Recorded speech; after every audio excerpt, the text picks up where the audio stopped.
Magian of Shabbos Parshas Bereishis. Chas D'Shem, this year we had a full week to learn Parshas Bereishis, and it's not even close to enough. Mamash, you could spend the whole life learning just Parshas Bereishis, basic Mefarshim. It's incredibly deep. V'henech Libo, it brings down one beautiful Vort about the Nachash, which of course we know represents, was the embodiment of the Yetzer Hara. The Yetzer Hara used to be like an outside force that would talk to us from the outside. Now the Nachash is post the Chet of the Yetzer Das. The Nachash, the Yetzer Hara, became absorbed into us as if we associate with the Nachash. Of course, Rabbi David Elephant said before Yom Kippur over here, he brought down a Sfarno that the Nazir is schlepped. The Nazir is told to bring himself to the Beis HaMikdash.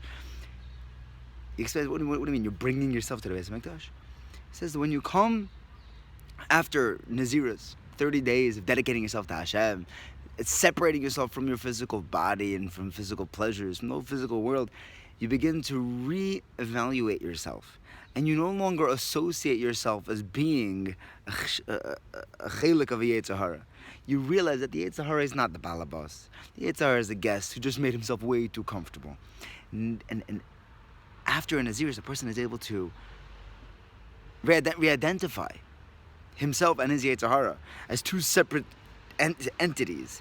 And the Nazir has to actually schlep that other being, that Yetzer Hara, to the Beis HaMikdash. It's totally something else. The Sfarna says that the Yetzer Hara, the Nachash, tells Chava Ifnei Yetzer Das. Chava says, what are you talking about? Bereishis said not to.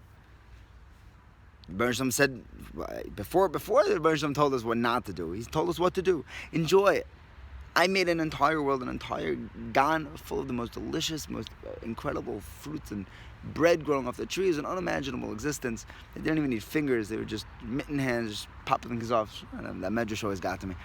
And Chava says, what are you talking about? Hashem says one thing not to eat from, don't even eat tzadas. I'm not going to eat tzadas.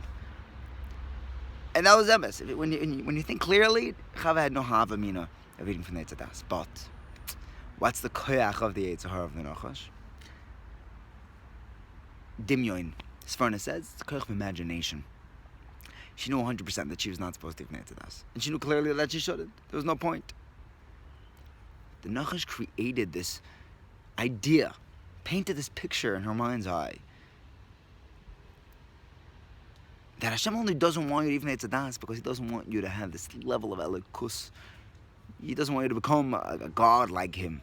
It's a wild idea, but it makes no sense. But our imagination paints pictures so vivid, so clear, that it went directly against Chava's das. No, it made no sense.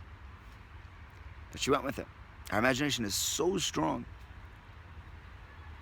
V'henech Libo, it says that you see, like, the ideas of philosophy, and it can totally pull your mind away from reality.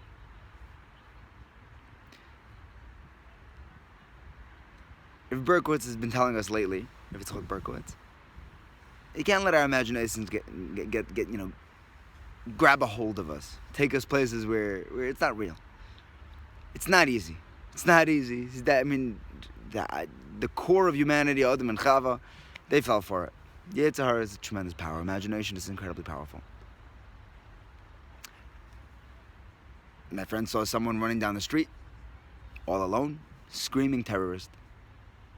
The koyach of dimyon in his mind, it's unhealthy. That's definitely something he should, probably be medicated. But the koyach of dimyon is powerful, and he was terrified. Yeah, because he actually was experiencing it. Sometimes our imagination can be even more powerful than reality.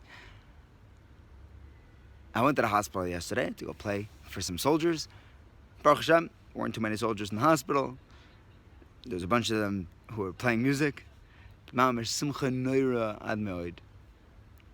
Klal Yisrael is strong. We're very strong. We could be scared, but scared with the sense of reality. Once we're scared from a sense of imagination, we're lost. We're totally gone. Hashem gives us the koyach, the clarity, to be able to live with our koyach of MS. We'll be able to see when it's the Yetzer Hara, when it's just a koyach dimyon, be able to see straight through that cloud, to walk through and chap that it's just ain't milvadoi. The Nani covered was just a cloud. It was just a cloud. It's not real. The whole world isn't really real. It's all ain't milvadoi. There's a bunch of kids who sit on our lawn every day. One of our neighbors, Mrs. Chemer, Tzaddikas, Yisrael, brings all the kindlech of the neighborhood onto the lawn, and they scream "Ein oid milvadoi" again and again and again and again and again.